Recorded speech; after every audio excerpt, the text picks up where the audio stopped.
बिस्मिल्लाहिर्रहमानिर्रहीम बिस्मिल्लाहिर्रहमानिर्रहीम। आयत नंबर 97।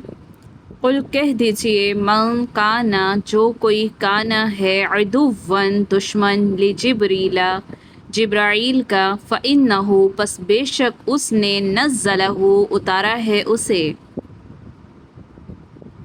अला क़ल्बिका आपके दिल पर बिइज़्निल्लाह इज़्न मर्ज़ी अल्लाह की मर्ज़ी से अल्लाह के हुक्म से मुसद्दिक़न तस्दीक करने वाला है लिमा उसकी जो बैन यदैही उसके आगे है वहुदन और हिदायत है व बुशरा और खुशखबरी है लिलमुमिनीन ईमान वालों के लिए। यहूद ये समझते थे कि जिब्राईल अलैहिस्सलाम हमारे दुश्मन हैं। वो कहते थे कि यही वो फ़रिश्ता है जो कई बार हम पर अज़ाब, हमारे दुश्मनों को हम पर गालिब करता रहा है, उनकी मदद करता रहा है। तो अब्दुल्ला बिन सलाम रज़ियल्लाहु अन्हु कौन थे? यहूदी आलिम थे। जब मदीना में नबी सल्लल्लाहु अलैहि वसल्लम के तशरीफ़ लाने की उन्होंने ख़बर सुनी, उस वक़्त वो बाग़ में मेवा चुन रहे थे। उसी वक्त नबी सल्लल्लाहु अलैहि वसल्लम के पास आए और कहा, मैं आपसे 3 बातें पूछता हूँ जिन्हें पैगंबर के अलावा कोई नहीं बता सकता। आप बताएं क़यामत की पहली निशानी क्या है, और जन्नती लोग जन्नत में जाकर सबसे पहले क्या खाएंगे, और बच्चा अपने माँ बाप से सूरत में क्यों मिलता जुलता है। तो नबी सल्लल्लाहु अलैहि वसल्लम ने फरमाया, अभी अभी जिब्राइल ने मुझे ये बातें बताई हैं। अब्दुल्ला बिन सलाम ने कहा, जिब्राइल ने? तो नबी सल्लल्लाहु अलैहि वसल्लम ने फरमाया, हाँ। तो इब्ने सलाम यानी अब्दुल्ला बिन सलाम जो थे उन्होंने कहा, सारे फरिश्तों में से वही तो यहूदियों का दुश्मन है। उस वक़्त नबी सल्लल्लाहु अलैहि वसल्लम ने ये आयत पढ़ी, मन कान अदुव्वन लि जिब्रीला, यानी जिब्राइल ही ने ये कुरान उतारा है जो तुम्हारी किताब तौरात की तस्दीक करता है। तो फिर जिब्राइल से दुश्मनी रखने का क्या माना, क्या तुक बनता है। अब इस आयत का तर्जुमा अगर आप देखें, बामुहावरा तर्जुमा, कह दो कि जो शख्स जिब्राइल का दुश्मन है उसको गुस्से में मर जाना चाहिए। उसने तो ये किताब अल्लाह के हुक्म से तुम्हारे दिल पर नाजिल की है, जो पहली किताबों की तस्दीक करती है और ईमान वालों के लिए हिदायत और बशारत है।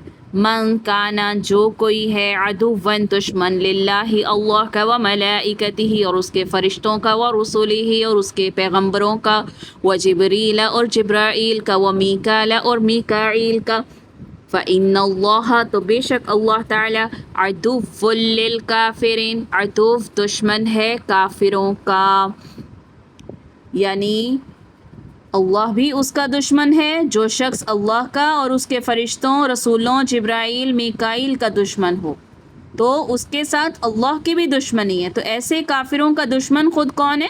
अल्लाह है। वजह यह है कि फ़रिश्ते तो अल्लाह के हुक्म के बगैर कोई भी काम नहीं कर सकते। जो फ़रिश्तों का दुश्मन वो दरअसल अल्लाह का दुश्मन और काफिर हुआ, और अल्लाह खुद फ़रिश्तों से दुश्मनी रखने वाले काफिरों का दुश्मन है। वलक़द और अलबत्ता तहक़ीक़ अंज़लना नाजिल की हमने, उतारी हमने, इलैका आपकी तरफ, आयातिन निशानियाँ, बय्यिनात ज़ाहिरी निशानियाँ, और हमने आपके पास आयतें निशानियाँ खुली क्या की हैं, उतारी हैं। वमा यकफुरु बिहा नहीं कुफर करते इसके, इल्लल फासिकून सिवाय फासिक लोग, सिवाय बदकार लोग। यानी हमने आपकी तरफ रोशन दलाइल भेजी हैं जिनका इनकार सिवाय बदकारों के कोई नहीं करता। आवा कुल्लमा आवा आया, कुल्लमा जब, आहदू बांधा उन्होंने, आहदन अहद वादा, नाबज़हु उसको फेंक देता है, फ़रीक़ुन एक फ़रीक़, मिनहुम उन्हीं में से, बल्कि अक्सरुहुम उनके अक्सर, ला युमिनून ईमान नहीं लाते। जो लोग ये लोग कौन, जब कोई वादा करते हैं तो इनकी एक ना एक जमात इसे तोड़ देती है, यानी उनमें से अक्सर ईमान से खाली लोग हैं। फिर इसी तरह अगली आयत में भी अल्लाह ताला क्या फरमाते हैं, वलम्मा और जब, जाअहुम आया उनके पास, रसूलुन पैगम्बर, मिन इंदिल्लाह अल्लाह के पास से, मुसद्दिक़ुन तस्दीक करने वाला है, लिमा उसकी जो, माअहुम उनके पास है, नबज़ फ़रीक़ुन फेंक दी एक जमात ने, एक फ़रीक़ ने, मिनल्लज़ीना उन लोगों में से जो, ऊतुल किताब جو دیے گئے تھے کتاب اللہ، اللہ کی کتاب کو، وراء پیچھے، ظہورہم اپنی پیٹھوں کے، کأنہم گویا کہ وہ لا یعلمون اسے نہیں جانتے۔ جب کبھی ان کے پاس اللہ کا کوئی رسول ان کی کتاب کی تصدیق کرنے والا آیا، ان اہل کتاب کے ایک گروہ نے اللہ کی کتاب کو اس طرح پیچھے ڈال دیا گویا وہ اسے جانتے ہی نہیں۔ تو یہاں دوبارہ یہودیوں کے اس کردار پر گرفت کی گئی ہے کہ تورات میں مذکورہ نشانیوں کے مطابق یہودیوں نے جب نبی آخر الزمان صلی اللہ علیہ وآلہ وسلم کو پوری طرح پہچان تو لیا، مگر ایمان لانے سے انکار کرنے کے بعد انہوں نے اس کتاب کے ان حصوں کو ایسے فراموش کر دیا، یعنی تورات میں موجود ان حصوں کو، یعنی جن میں نبی صلی اللہ علیہ وآلہ وسلم کی صفات ذکر تھی، نشانیاں ذکر تھیں، اس حصے کو تورات کے ایسے فراموش کر دیا کہ وہ اسے جانتے ہی نہیں تھے۔ یعنی اہل کتاب کے ایک فرقے نے اللہ کی کتاب کو پیٹھ پیچھے ڈال دیا، یعنی اس کے احکامات کو یوں پسے پشت ڈال دیا جیسے وہ اس سے واقف ہی نہیں تھے۔ وَاتَّبَعُوا اور اتباع کرتے ہیں، ماں جو کچھ تتلو تلاوت کرتے ہیں، شیاطین علی ملک سلیمان، علی اوپر ملکی بادشاہت سلیمان کی، یہ ان باتوں کے پیچھے لگ گئے ہیں جو سلیمان کے دور میں شیاطین پڑھا کرتے تھے۔ وما کفرا اور نہیں کفر کیا سلیمان نے، ولیکن اور لیکن شیاطین کفروا شیطانوں نے کفر کیا، یعلمو تعلیم سے ہے وہ سکھاتے تھے، ناسا لوگوں کو سحر جادو سکھاتے تھے،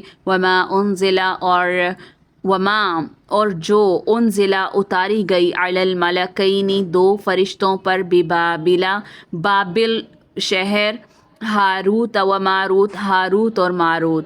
تو کیا فرمایا اس آیت میں کہ وہ اس چیز کے پیچھے پڑ گئے جو سلیمان علیہ السلام کے دور میں شیاطین پڑھا کرتے تھے، اور سلیمان نے کفر کی بات نہیں کی بلکہ شیاطین ہی کفر کرتے تھے کہ لوگوں کو جادو سکھاتے تھے، اور ان باتوں کے پیچھے لگ گئے جو شہر بابل میں دو فرشتے یعنی ہاروت اور ماروت پر اتری تھیں۔ وما یعلمان اور نہیں وہ سکھاتے تھے، من احد کسی ایک کو، حتیٰ یہاں تک کہ یقولا وہ دونوں کہتے، انما بے شک، نحن ہم فتنہ ہم آزمائش ہیں، فلا تکفر پس نہ تم کفر میں پڑو، فیتعلمون پس یتعلم، پیچھے آیا یعلم، اب آیا یتعلم، یعلم معلم سکھانا، یتعلم متعلم سیکھنے والا، ٹھیک ہے۔ یتعلمون وہ سیکھتے ہیں، منہما ان دونوں سے، کن دونوں سے، ہاروت اور ماروت سے، ما یفرقون ما جو، یفرق تفریق جو جدائی ڈالتی ہے، بھی ایسی چیزیں، ایسا جادو سیکھتے جو جدائی ڈالتے ہیں، بھی اس کے ساتھ، بین المرء مرد کے درمیان، وزوجی اور اس کی بیوی کے درمیان، وما ہم اور نہیں ہے وہ، بضارین ضرر سے، ضرر پہنچانے والے، نقصان پہنچانے والے اپنے جادو سے، بھی اس کے ساتھ، یعنی اس جادو سے کسی کا کوئی نقصان نہیں کر سکتے، من احد کسی ایک کا بھی، الا باذن اللہ مگر اللہ کے حکم سے۔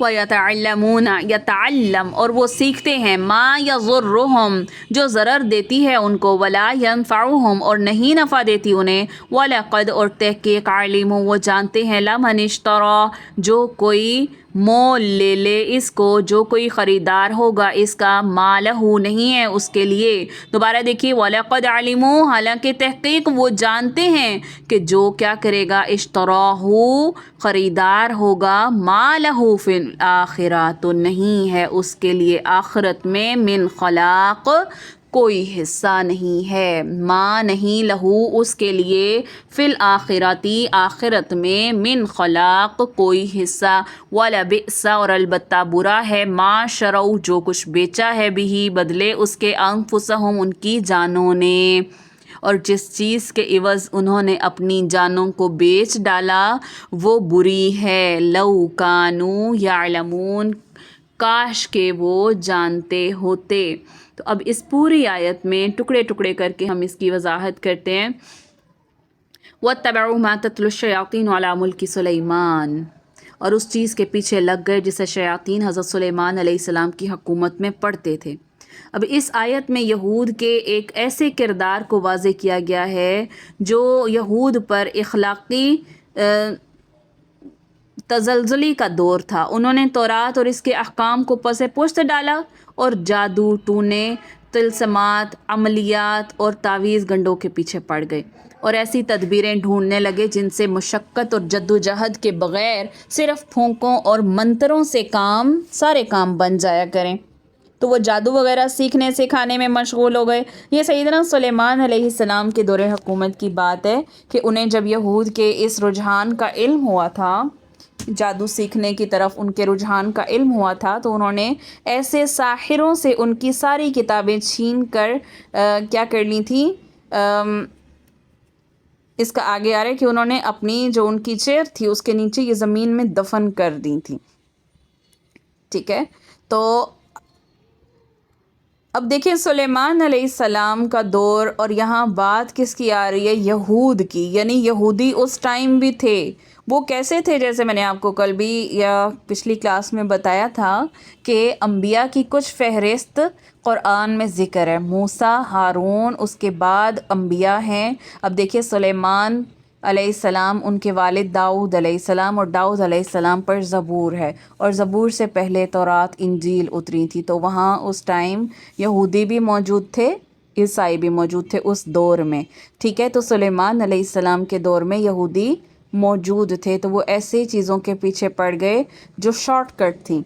ठीक है, जिसमें बग़ैर मुशक्क़त और जद्दोजहद किए वो सिर्फ़ मंतरों से अपने सारे काम बना सकते।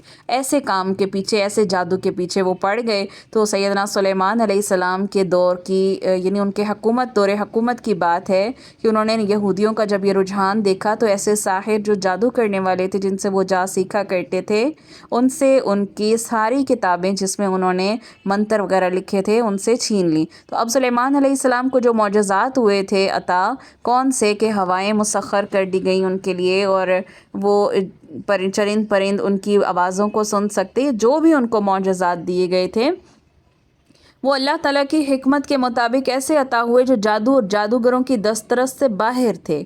मसलन अल्लाह ताला ने तमाम सरकश जिन्नों को आपके लिए मुसख्खर कर दिया था। सुलेमान अलैहिस्सलाम इन जिन्नों से सख्त मुशक्क़त का काम लेते थे। हवाएं आपके लिए मुसख्खर थीं जो आपका तख्त महीनों की मसाफत पर पहुंचा देती थीं। परिंदे भी आपके मुसख्खर थे, आप उनसे भी काम लेते थे। आप परिंदों की बोली समझते थे, परिंदे आपकी बात समझ जाते थे, वगैरह वगैरह। तो जब सुलेमान अलैहिस्सलाम वफ़ात पाई उन्होंने, तो इन शयातीन यहूदियों ने कहा कि सैयदना सुलेमान अलैहिस्सलाम तो ये सब कुछ जादू के ज़ोर पर करते थे कि उनको ये सारी बातें समझ आती थी, हवा उनके ताबे थी, हर शय उनके ताबे थी। तो इसकी दलील ये पेश की कि सुलेमान अलैहिस्सलाम के दफ्तर में यानी उनके जो रजिस्टर हैं उसमें जादू की बेशुमार किताबें जो हैं वो मौजूद हैं। उनके दफ्तर यानी जिस जगह वो बैठा करते थे वहाँ ऐसी बेशुमार चीज़ें मौजूद हैं। तो यानी जो काम सुलेमान अलैहिस्सलाम ने इस फितने के सदबाब के लिए किया था, इस फितने के ख़त्म करने के लिए किया था, उन यहूदियों ने उसी फितने को उनकी सल्तनत की बुनियाद करार देकर उन पर एक इल्ज़ाम आयद कर दिया।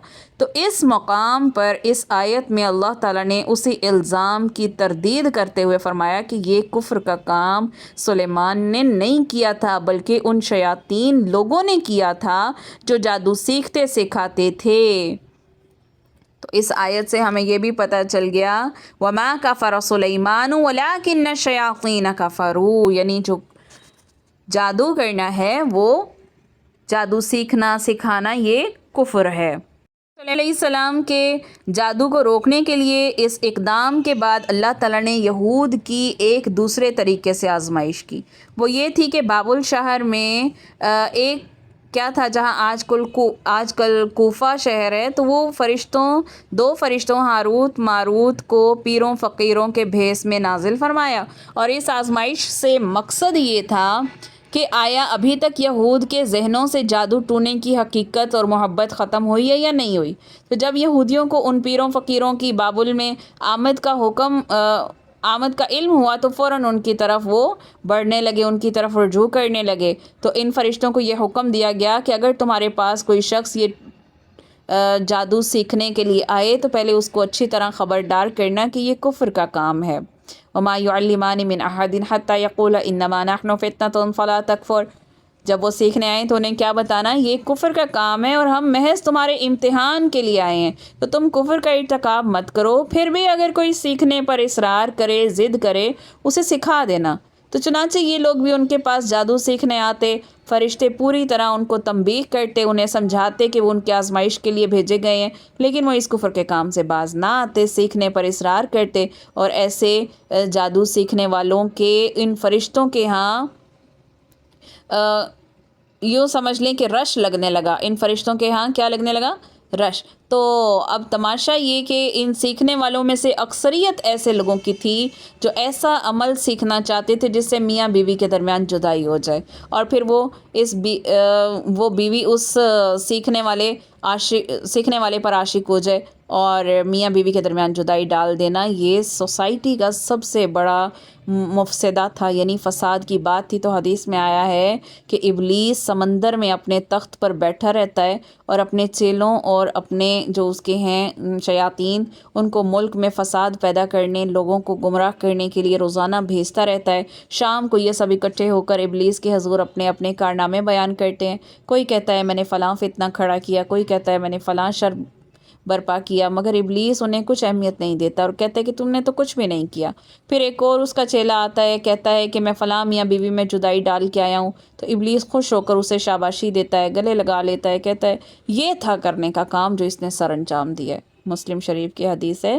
تو اب دیکھیے یہ بات اس حدیث سے خوب سمجھ میں آ جاتی ہے کہ اس دور میں یہودیوں میں یہ جو اخلاقی انحطاط ہے کسی نچلے درجے تک یہ پہنچ چکا تھا کہ وہ میاں بیوی کے درمیان جدائی ڈالنے کا عمل ہی نہیں سیکھتے تھے جس سے ان کی ذات کو کچھ فائدہ نہ ہو، اس سے کوئی فائدہ نہیں تھا ان کو، بلکہ اس کے آگے ایسا عمل جنتر منتر سیکھتے تھے جس سے وہ جدا ہوئے بیوی اس منتر کرانے والے پر عاشق ہو جائے. تو اب جادو سے عموماً لوگوں کو نقصان پہنچانا ہی مقصود ہوتا ہے، کسی کے بھلے کے لیے تو کوئی جادو نہیں کرتا نا، اور نہ ہی کوئی کرواتا ہے. تو اسی طرح اس آیت میں بھی فرما دیا فَيَتَعَلَّمُونَ مِنْهُمَا مَا يُفَرِّقُونَ بِهِ بَيْنَ الْمَرْءِ وَزَوْجِهِ، آگے وَمَا هُمْ بِضَارِّينَ بِهِ مِنْ أَحَدٍ إِلَّا بِإِذْنِ اللَّهِ. یعنی جن لوگوں کو نقصان پہنچتا ہے وہ جادو کرنے والے، کرانے والے دونوں کے دشمن بن جاتے ہیں، اور بہت سے لوگ اسی وجہ سے جادوگروں کے بھی دشمن ہو جاتے ہیں. لیکن پھر اللہ تعالیٰ کیا فرما رہے ہیں کہ اللہ کے حکم کے علاوہ اس جادو سے کسی کا کوئی کچھ نہیں بگاڑ سکتا. جب تک اللہ کی مرضی نہیں ہوگی جادو کا اثر نہیں ہوگا، اللہ کی مشیت میں ہوگا تو اثر ہوگا، ورنہ نہیں. یہود کو پوری طرح علم تھا یہ کفر کا کام ہے، آخرت میں انہیں اس کی سزا مل کر رہے گی. وَلَقَدْ عَلِمُوا لَمَنِ اشْتَرَاهُ مَا لَهُ فِي الْآخِرَةِ مِنْ خَلَاقٍ. وہ جانتے تھے کہ جو وہ کیا کہہ رہے ہیں جس کے وہ خریدار ہیں، جادو، سحر، منتر، ان سب کا، وہ ان کے لیے، اس شخص کے لیے، خریدار کے لیے آخرت میں کوئی حصہ نہیں ہے. وَلَبِئْسَ مَا شَرَوْا بِهِ أَنفُسَهُمْ لَوْ كَانُوا يَعْلَمُونَ. پھر بھی وہ جس چیز کے عوض اپنی جانوں کو بیچ ڈالتے ہیں اس کے خریدار ہیں، پھر بھی اپنے آپ کو انہوں نے ہلاکت میں ڈالا ہوا ہے. کیسی ہی بری تجارت وہ کرتے ہیں، کاش کہ وہ جانتے ہوتے. وَلَوْ، اور اگرچہ انہم، بے شک وہ، آمنو، وہ ایمان لاتے، واتقوا، اور تقوی کرتے، لمثوبۃ، البتہ ثواب تھا، من عند اللہ، اللہ کے نزدیک، خیر، اس سے بہتر. اگر وہ ایمان لے آتے، پرہیزگاری کرتے. کن کی بات ہو رہی ہے؟ انہیں یہودیوں کی بات ہو رہی ہے کہ اگر وہ ایمان لے آتے، پرہیزگاری کرتے تو اللہ کے ہاں اس سے بڑا اچھا صلہ انہیں ملتا. لو کانوا یعلمون، کاش وہ اس سے واقف ہوتے. پہلی آیت میں فرمایا کہ یہود کو اس بات کا علم تھا، اور اس آیت میں کاش وہ جانتے ہوتے. تو اس سے پتہ کیا چلا کہ اگر کوئی عالم اپنے علم کے خلاف گناہ کا کام کرتا ہے تو وہ در حقیقت عالم نہیں بلکہ جاہل ہے، یعنی وہ عالم کہلانے کے مستحق بھی نہیں ہے.